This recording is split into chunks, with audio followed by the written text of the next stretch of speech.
अब आप लोग पहले बताओ कि आप सुनना क्या चाहते हैं? गुरुजी के बारे में सुनना चाहते हैं या कुछ और?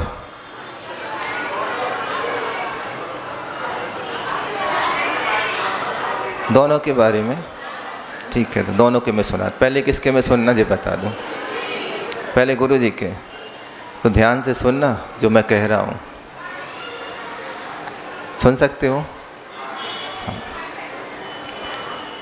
कि जिसके पास या जो जिसके जितने करीब होता है वह उतने धोखेबाज होता है। समझ में आया? नहीं आया? अब अपनी शब्दों में कहें कि दुनिया का सबसे धोखेबाज व्यक्तित्व है तो वो है आचार्य विद्यासागर जी।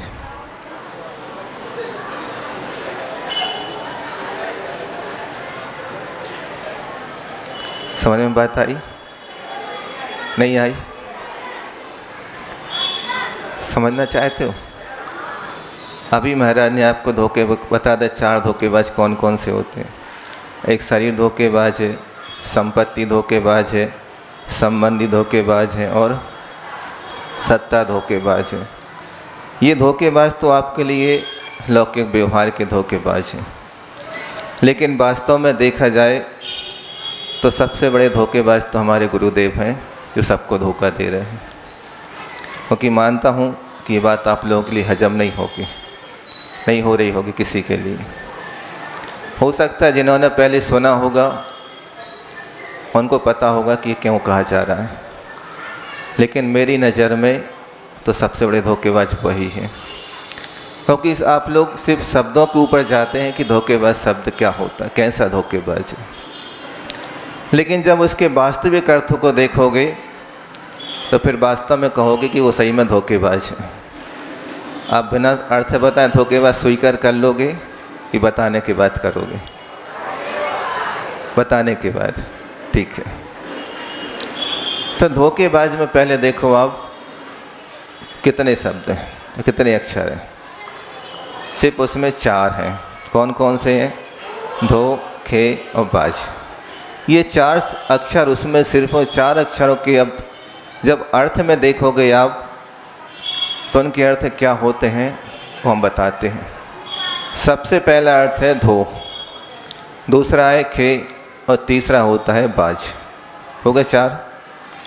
अब धो का अर्थ होता है धोना। किसको धोना? कपड़े को धोना, शरीर को धोना, या कर्मों को धोना, या आत्मा को धोना। जो धोना शब्द है वो हमारे कर्मों को धोने की ओर इंगित कर रहा है कि आप अपने कर्मों को धो लो। और जब मैला कपड़ा है और जब वो स्वच्छ और साफ हो जाता है तो कैसा हो जाता है? वो बिल्कुल साफ हो जाता है, चमकदार हो जाता है। तो दूसरा शब्द है खे। खे का अर्थ होता है आकाश या कहो शून्य। जब आप दिन में आकाश देखते हो तो कैसा दिखता है? बिल्कुल साफ दिखता है। और बाज का अर्थ होता है सूर्य। बाज का अर्थ होता है सूर्य, क्योंकि एक शब्द के अनेक अर्थ होते, लेकिन कहाँ कैसा अर्थ निकालना लगाना, इस शब्द को जब आप लोग देखोगे तो पता चलेगा कैसा अर्थ लगाना। तो बाज का अर्थ होता है सूर्य। अब इसका अर्थ क्या हुआ? कर्म हमारे, जल और सोडा साबुन उनका। कर्म हमारे, जल सोडा साबुन उनका, कर्म मेरे वो धो रहे हैं, और कर्म धोने के बाद सूर्य जैसे आकाश में वो चमका रहे हैं।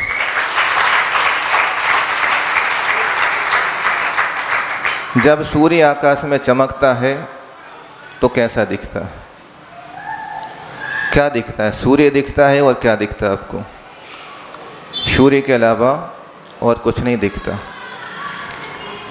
तो इसमें गुरुजी ने एक हाइकू लिखा है, चांद को देखूं परिवार से घिरा, सूर्य संत है। चांद को देखूं परिवार से घिरा, सूर्य संत है। परिवार क्या होता है? जिस सब परिवार बैठा है आपका और आप उसके चांद हैं। जब रात्रि में आकाश में देखो तो क्या दिखता है? चांद दिखेगा और पूरे तारे दिखेंगे। चांद जो है और तारे ये सब परिवार हैं। लेकिन जब सूर्य को देखते हो तो क्या दिखता है? कुछ नहीं दिखता, नहीं दिखता ना। उसी प्रकार उससे नीचे और ऊपर का देख लो आप। जो ऊपर बैठे हैं उनके साथ कौन सा परिवार है और हमारे साथ कौन सा परिवार है? अब चांद कौन है और सूरज कौन है? उन्होंने सूर्य की भांति बना दिया कि अब तुम धरती पर विचरण करो, क्योंकि उपास पे जा नहीं सकते। क्योंकि हम लोग जो कहते हैं कि धरती के सूर्य हैं, कि आप लोग धरती पर रहो, स्वयं तो प्रकाशित हो रहे हो लेकिन दूसरों को भी प्रकाशित करते रहो। तो दूसरों को प्रकाशित कैसे करना? अपने उपदेश के माध्यम से। अपने उपदेश के माध्यम से कैसे करना तो यही बताया। अब हमने अपने कर्म तो धो रहे हैं, अपने कर्म धोने के लिए बता दिया कि आपको क्या क्या करना है। तो जब आप लोगों के परिवार में जब संपत्ति का बंटवारा होता है तब आप क्या करते हैं? कौन क्या क्या मांगता है? संपत्ति के बंटवारे में कोई मकान मांगता है, कोई जायदाद मांगता है, कुछ खेत मांगते हैं, कुछ और मांगते हैं। लेकिन जब संपत्ति का बंटवारा होता है तो अपने माता पिता को कौन मांगता है?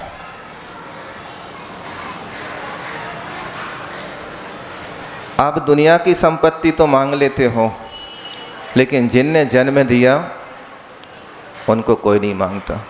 अगर आपके सामने, अगर आपके बीच ऐसी स्थिति बन जाए तो आप कुछ मत मांगना, संपत्ति को एक तरफ छोड़ देना और संपत्ति के बदले कहना मुझे अपने माता पिता दे दो, मेरी सबसे बड़ी संपत्ति तो यही है। अब मेरी सबसे बड़ी संपत्ति है वो मेरे गुरुदेव हैं, क्योंकि उनके चरणों में चले जाओ तो आपको वो संपत्ति दिला देते हैं जो संपत्ति कभी नष्ट नहीं होने वाली। वो कौन सी संपत्ति होती है? केवल ज्ञान रूपी संपत्ति है, वो कभी नष्ट नहीं होती। अभी यहाँ भी रहेगी, केवल ज्ञान होने के पहले, केवल ज्ञान होने के साथ, तो केवल मोक्ष होने के बाद भी वो संपत्ति रहेगी। ऐसी संपत्ति अगर आपको चाहिए है तो गुरुदेव के चरणों में चले जाओ। लेकिन जब संपत्ति के बंटवारे की बात हो रही है तो माँ अपने पुत्रों को जन्म देती है और संपत्ति बांट देती बाद में, लेकिन उसकी संपत्ति कुछ ही हिस्सों में बढ़ती और समाप्त हो जाती है। लेकिन एक ऐसा पिता भी है जो अपनी संपत्ति में सबको बराबर हिस्सा बांट रहा है और संपत्ति नष्ट नहीं हो रही। इसको कहते हैं आप लोग अनंत। कि अनंत की परिभाषा होती है कि जिसमें से व्यय तो हो लेकिन आय ना हो, और जितनी है उतनी की उतनी बनी रहे, वो कहलाता अनंत। तो ऐसा मेरा पिता है कि जिन्होंने मुझे संपत्ति में 28 रुपये दिए और 28 उनके पास है।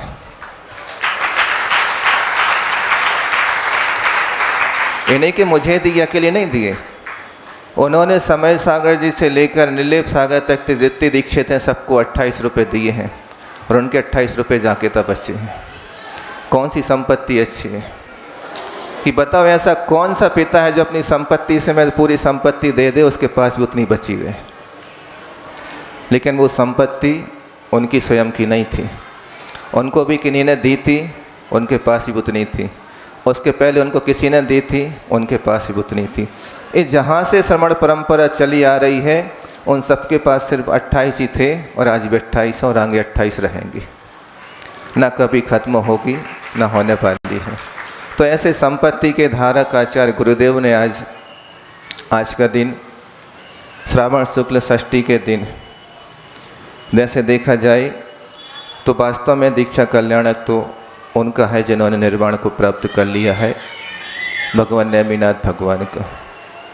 उन्हीं भगवान को याद करके पूज्य गुरुदेव ने हम लोगों को दीक्षा प्रदान की थी। अब बात आती है कि दीक्षा आखिर ली क्यों जाती है? दीक्षा ली जाती है कि दी जाती है? तो गुरुजी ने इसमें एक हाई की ओर लिखा है कि दीक्षा ली जाती है, पद दिए जाते हैं योग्यता के अनुसार। अब हम कहें कि गुरुजी आपने मुझे दीक्षा दी है, तो क्या सही है? दीक्षा उन्होंने दी नहीं है, दीक्षा हमने उनसे ली है, लेकिन पद वो देते, पद हम नहीं ले सकते। जैसे आप लोग के पद होते हैं, होते पद, अध्यक्ष का पद है, मंत्री का पद है, सलाहकार का पद है, ये पद लिए जाते कि दिए जाते हैं? ये पद जब नहीं देते हैं तो छीन लिए जाते हैं। छीनते कि नहीं छीनते? ज़बरदस्ती छीन लेते सत्ता, तो अब मेरी चलेगी तो मुझे पद चाहिए। लेकिन एक जो पद ऐसा है, ये पद ना तो कोई छीन सकता है ना कोई दे सकता है, देने का अधिकार है तो सिर्फ एक गुरुदेव के लिए है। अब बात आती कि घर का त्याग क्यों किया जाता है और दीक्षा क्यों ली जाती है? क्योंकि दुखी सभी हैं, कोई तन से दुखी है, कोई मन से दुखी है, तो कोई धन से दुखी। सुखी आखिर जीवन में है कौन? जिसके पास संपत्ति वह दुखी है कि जिसके पास नहीं है वो दुखी है? जिसके पास नहीं है वो तो कम दुखी है, लेकिन सबसे बड़ा दुख तो उसके लिए है जिसके पास संपत्ति है। क्यों दुखी है वो? क्योंकि उसके पास 99 है और एक के पास सिर्फ 1 है। अब सबसे ज़्यादा दुखी कौन है? क्यों? जिसके पास 1 वो दुखी होना चाहिए। जिसके पास 1 है वो सबसे ज़्यादा दुखी होगा, लेकिन नहीं है। जिसके पास 99 है वो सबसे ज़्यादा दुखी। क्यों दुखी है? उसको 1 की चिंता कि 1 कैसे मिले और कब मिले, इसके पीछे वो दुखी है। लेकिन जिसके पास 1 है वो दुखी नहीं है, वो कहता मेरे पास कम से कम 1 तो है। तो सुखी कौन है? एक बाल आया तो सब एक बाले हो जाओ, फिर सब एक बाले हो जाओ, 99 का चक्कर छोड़ दो। लेकिन नहीं छूट सकता, क्योंकि पर्याय या संपत्ति का मोह ऐसा ही होता है, और संपत्ति का मोह छोड़ना बहुत कठिन होता है। कठिन होता है, कठिन तो उसको लगता है जो उस पद की ओर अभी सोच नहीं रहा। जो उस पद की ओर सोच लेता है उसको कठिन नहीं लगता, उसको सारी चीज़ आसान लगती है, क्योंकि वो सुर बढ़ चुका है। उसको लगता कि जो मिल रहा है ये हमारे पुण्य में है, जिसको हम कुछ भी करें वो पुण्य के साथ मेरे साथ पीछे पीछे आएगा। लेकिन ये आएगा तो मुझे संसार में भटका देगा, इसलिए मुझे इससे कोई मतलब नहीं, इसको तो मुझे छोड़ना है। मुझे वो संपत्ति चाहिए है जो मिलने के बाद छूटे ना। वो संपत्ति, क्योंकि समय ज़्यादा हो रहा है, पूज महाराज जी को भी सुनना है क्योंकि आपको समय से जाना भी है, तो वह संपत्ति मुझे चाहिए है जो संपत्ति मिलने के बाद छूटे ना। वह संपत्ति आप सभी को प्राप्त हो, क्योंकि गुरुदेव ने धोखा दिया है और हम सब आपको धोखा देने आए हैं।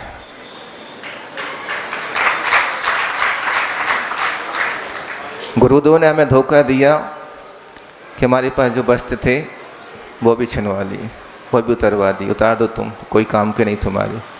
लेकिन हम आप लोगों के वस्त्र नहीं उतरवाएंगे। और कोई चाहता कि मैं तैयार हूँ तो मैं पत्र लिख करके गुरु तक आपको भेज सकता हूँ।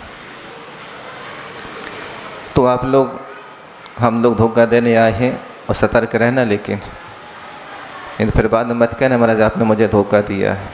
हमने पहले आपको जता दिया हम धोखा देने आए हैं, और धोखा ऐसा देंगे कि हम आपको अपना जैसा तो नहीं बना पाएंगे, लेकिन भगवान के जैसा बनने का मार्ग बता करके आप उस पथ पर चलोगे तो भगवान जरूर बन जाओगे। ये सबसे बड़ा धोखा है कि हम तो फंसे हैं लेकिन तुम्हें फंसाएंगे नहीं। उससे निकलने का मार्ग बता देंगे कि उससे कैसे निकला जाता है। आप सब उस मार्ग से निकलो, बाकी जब कभी समय मिलेगा तो फिर और बताएंगे। इन्हीं भावना के साथ मैं पूज्य मुनि अक्षर सागर महाराज से निवेदन करता हूँ कि अपनी अमृत वाणी से हम सबको कृतार्थ करने की कृपा करें। बोले परम पूज्य 108 मुनि श्री अक्षय सागर जी महाराज की